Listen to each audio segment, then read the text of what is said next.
Sa gitna ng tensyon at kaguluhan sa isinagawang anti-corruption rally kahapon, pinuri ni Police Lieutenant General Jose Melencio Nartates Jr., Acting Chief PNP, ang katapangan at pagiging profesional sa pagtupad ng kanilang tungkulin upang mapanatili ang kaayusan at kapayapaan sa nasabing pagtitipon. Ayon kay Police Lieutenant General Nartates, kanyang pinuri ang dedikasyon ng mga pulis na nagpakita ng hindi masusukat na serbisyo publiko sa gitna ng pagkakaroon ng ilang nasugatan. Ayon pa kay Police Lieutenant General Nartates na magkakaroon ng malalim na investigasyon kaugnay ng mga naaresto at mapanagot ang mga ilang rallyista na lumabag sa batas.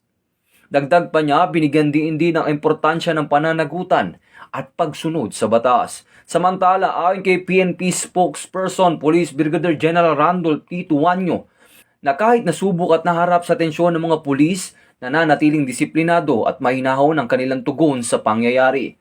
Ito din ay kaugnay sa direktiba ng Pangulong Ferdinand R. Marcos Jr. na panatiliin ang kapayapaan, kaayusan at kaligtasan ng publiko sa isinagawang malawakang protesta.